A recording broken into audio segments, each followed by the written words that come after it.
This video is to show that the sewing tools that I post on this account are real sewing tools that are needed and that I as a seamstress do have.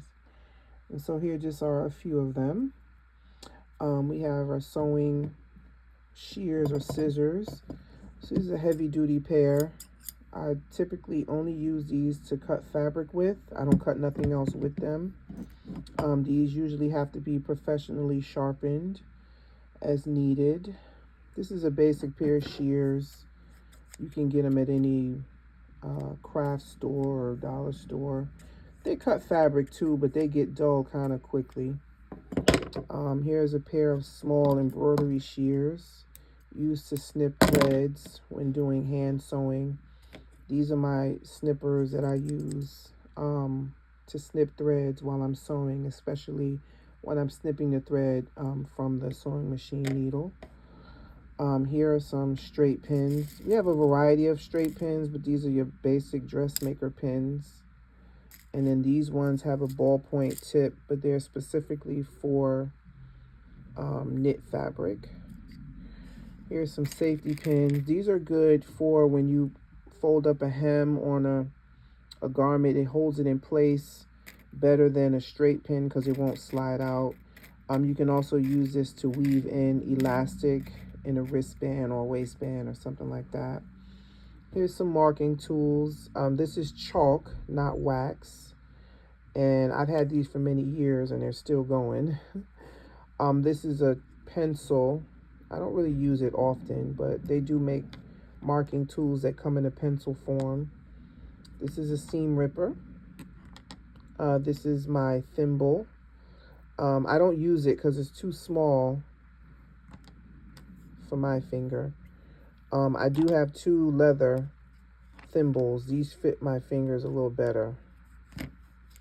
And they're perfect. A range of buttons, all sizes. Actually, this button comes from an old coat. So my son, he's in his, I think he's in his 30s now, but it was a childhood coat. I still have that button. Here's a needle threader. Sometimes you can't see the eye of the needle, sewing needle, to get the thread into the eye of the needle, so you can use this tool. This is a small measuring tool with a variety of smaller measurements. This is a 1/4, 5/8, 1/2. So it's different. I've had this for many years. It really comes in handy when you need an exact width of something and you're not sure. Here's your bobbins for the sewing machine. Typically, lately, I do use metal mainly. But they also come in plastic as well. It just depends on your machine and what style it will accept. And then we have a variety of sewing threads. So this is your normal spool of thread for a sewing machine. And then these two are typically go on a serger, but you can use these on a sewing machine as well. Here's some more gauge or measuring tools. This is one of the older fashioned style. It's metal and it has a little piece that moves forward. It has a little pointer to point edges. I think this is 5/8. It's a little hole here. You could use it for a variety of things along with measuring this one as well. And then, you know, your normal tomato style pin cushion, which these really just have my sewing machine needles in this one.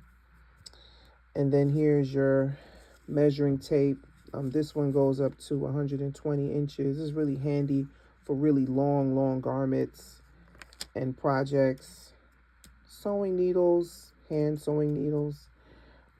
This pin cushion, I typically keep the hand sewing needles in. It's a good idea that when you're going to do a lot of hand sewing, to thread up as many needles as possible, and so they're all ready to go. And then lastly is just a ruler or measuring tool.